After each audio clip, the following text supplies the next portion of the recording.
restaurant quality, dude. We have to tell people you're a chef too. 45 years in the industry. Hey, I'm James from Smoking Out Barbecue, and this is Backyard Barbecue Rescue, the show where I travel on site to meet a real family struggling with a backyard barbecue classic. Let's go meet them. Hi James, my name's Andy and I love my outdoor cooking space, which has been tagged Leo's Backyard Bistro. My friends say I make the best pulled pork around, my son loves the steak I grill for him, and my wife eats our chicken breasts every week, but my ribs are always dry. Please help me master these barbecue dishes for the masses. Why don't you let me make the burgers in the oven? Dry. That is so rubbery and bouncy. Chicken skin. Making sure it's tender. Burn! You are judged by your brisket. James, I can't cook ribs for crowd. So here we are at Andy's backyard. Thanks for having me. We are just outside Midland, Michigan. And so to help Andy with his dry tasting ribs, the first thing we want to do is start with our seasoning profile as well as great ribs. And so Meat and Bone was kind enough to send along, in advance of me showing up, some amazing looking St. Louis ribs, which have plenty of marbling. I think this is going to be part of our solution, is making sure that we start with a product that gives us a chance for amazing results after we put the time and effort into smoking it. And then the second part is going to be everything that we can control in terms of the seasoning as well as the smoke, which we'll get to in a second. So we've just put the ribs on. So a couple questions in terms of how you're doing them right now, where you're getting the results you don't absolutely love. What temperature are you cooking at? Around 225, 235. Okay, and then method that you're often going with? I've tried the 3-2-1. Yeah. And working? Not really. Not working. So that's an important thing I hear all the time about ribs in 3-2-1. So 3-2-1 originally comes from something like I have at home on offset land, or I haven't even removed my bracelet here. Memphis in May had a chance to taste some award-winning ribs, including Heath Riles, who won this year, and he put out his practice ribs, and I was able to talk to him and taste those. So we've got a good benchmark only about 48 hours ago in the memory to compare for ribs today. But coming back to 3-2-1, this works amazing in an offset, but it doesn't apply to what you have at Kamado Joe or this awesome looking brand new Gravity Series 1050. So to catch you up on everything that we've done to this point, I've gone for my ultimate Texas SPG salt, pepper, garlic dry rub that we've borrowed some of our family's favorite things, doing a brisket with Franklin's rub, Goldie's rub, as well as Black's rub, and I merged all three of these things together and put that on the website for free. And so to make that, I just used the measuring cap and the pepper cannon in order to have my 2 tablespoons per capful, but the full recipe and ingredients is on the website for free if you want to make that. That rub, well, I love it because it has texture and a lot of flavor. It's a little bit too much salt if we were to do an overnight dry brine. So if you're following this along at home saying, James, I always hear you talk about the overnight dry brine, don't use this rub on a thin cut of ribs like we're doing today. We want to do what we're doing right now, which is get that rub on for about an hour before we started to fire up our smoker and start to get some smoke on them, as that'll give them time to start to sweat out and adhere to the ribs. After that, we're getting ready to fire up our Masterbuilt. Masterbuilt was kind enough for this episode to send a brand new 1050 Gravity smoker. You've had a chance to cook on it so far. What do you think? It's really cool. Really excited. The one time turned out really good pulled pork. I'm ready to fix the ribs, so awesome. It's cool. Thank you. Absolutely. Thanks, Masterbuilt. And while we're doing a couple of thank yous, Fogo also loaded up the back of my truck with some Fogo. So we use that to get a bit of a charcoal bed in the bottom. We need that coal bed before we can transition to smoking. And I discovered a year ago that this grill has a hidden secret, which is it's an offset in disguise, and maybe not even disguise. We actually are an offset where our fire is off to the side. And so while I won't profess to say it's the same as my very expensive backyard offsets, this does all the work for us, where we just set a temperature and it holds nice and steady. We only have to add wood splits about every hour or so. And you had some amazing naturally seasoned, is what we're burning? It was hickory. Hickory, yep. Perfect. Even better for ribs. So we have some naturally seasoned hickory. We'll just be adding a couple of those chunks about every 40 minutes to 60 minutes as they burn down. But this is gonna give us some amazing smoke on these ribs. So for our cook, I opted to use the meter. I wouldn't normally use that for ribs, but we want to keep an eye on the tenderness. The meter probe is going to help get us close. Kind of like if you're going to a golf course and we want to get close to the green, meter is going to do an awesome job at that. And now that we have multiple sensors and we're trying to combat that issue that you mentioned, you want to solve the dryness, it's going to give us plenty of information. Once we get close to the green though, we don't want to use a driver, we want to use a putter. And this is where we're going to take over and use the Chef's Temp X10 in order to go for probe feel.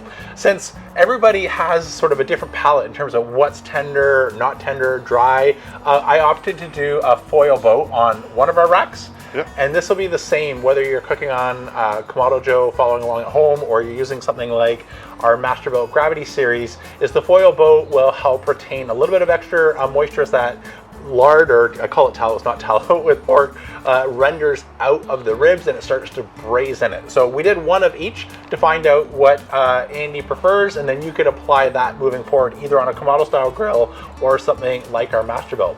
We're just approaching the 4-hour mark now, so we're getting ready to sauce up our ribs, leave them on the heat for about 10-15 minutes to tack up. We'll be ready for our taste test. And here's when I learned I would have a very qualified taste tester. I've been in the food service industry 45 years. Hotels, cruise ships, country clubs, freestanding restaurants, the Obamas.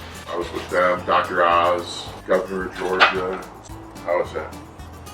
Lots of juice, lots of smoke. Okay, so the wait is finally over and we've got our 2 racks of ribs prepped, sliced, ready to go. Easy for me to remember names. We've got Andy.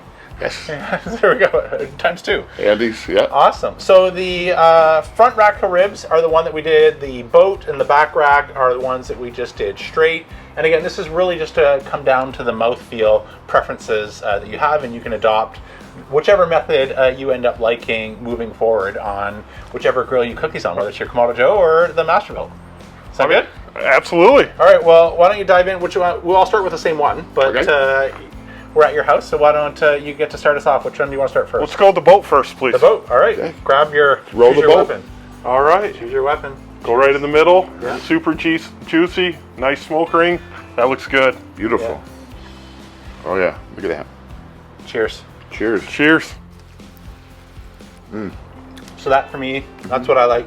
Bite through, tenderness, still getting the nice clean bite mark without everything falling off the bone. Yeah. Smoke, what do you think? Got great smoke flavor. Great smoke flavor. The rub that we used, Tyler, was awesome. That's good. That's Uh-huh. really good. Thank Nice. you. Yeah. Yes. That's way better than what I was getting. You happy already? I am happy. Okay, first rack, already getting the endorsement, that's good. I love that. That smoker, the Masterbuilt, the best smoker this side of a full-blown offset, but we only had to add wood splits, that's it. The fan took care of everything. It's so good. So good. Tender, juicy. Thank you. Ready for round 2? Yes. All right, round 2. So front rack was our boat. This is the non-boat. So That's the going to be tough to beat. theory is right. Yeah. This should have a little bit more chew to it. Okay. All right, lead the way. All right. Choose your rib. Thank you. Cheers. Oh yeah. Cheers. Cheers. Cheers.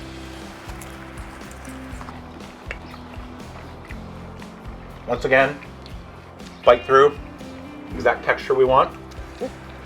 Little less, little drier, which is what you get again from the boat. What do you think? You know, I like it. I still like it. A tad drier, but I like it a lot. A little bit more smoke. A little more smoke. I like the crispness off the bottom. I like that too. Yeah. These are really good.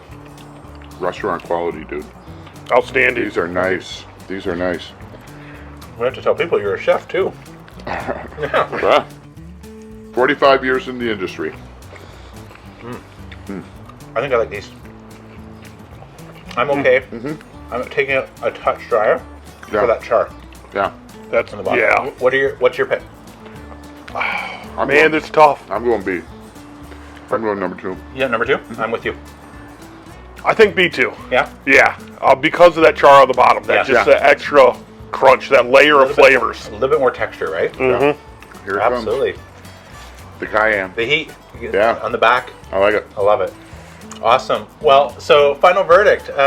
Wanted help with smoke, Wanted help with a little bit more juiciness. Overall, happy? Oh, thrilled. Yeah. So pumped to be able to recreate this down the road for friends and family. This is awesome. Thank you, James. So welcome to the drive home segment. It gives me an opportunity to recap the key skills that I just shared with Andy in terms of addressing the dryness of his ribs. So today's cook really comes down to a few things. First, the quality or the cut in the meat that we're working with. So these St. Louis cut ribs that Meat and Bone was kind enough to send along, St. Louis ribs often are well regarded for having more intermuscular fat than something like baby back ribs. So thinking about the type of cut that we're going to be smoking can make a big difference if you're struggling with dry ribs. Outside of that, it comes down to the techniques that we can apply, like the overnight salt dry brine, which will help. An injection is something that you could do, but since we aren't relying on any of those shortcuts for today's ribs, it really comes down to the technique. And so the technique that we applied today, first, we threw the 3-2-1 out the window. That is great advice if you're following along on an offset, but Kamado's or the Masterbuilt Gravity Series is not a 1,000-gallon offset. So our total cook time today was 4 hours. And I also opted for the second level of the Masterbuilt Gravity Series. So even though I set the grill temp to about 270 degrees Fahrenheit, according to the meter, our ambient air temperatures were tracking along about 250 degrees. So that's a nice sort of mid, low, and slow temperature for 4 hours of smoke. And that's what had us at probe tenderness to the point where the rack would still hold up under its own weight, still hold up for bite through, but with minimal effort, we're able to pull that off the bone if that's what we want to do. So that's it for my time in Michigan. I'm now off to Maryland for my next episode, which is steak. See you there. That is fantastic. Argon wet is fantastic. That's so good. 100 times better. Cheers. Cheers.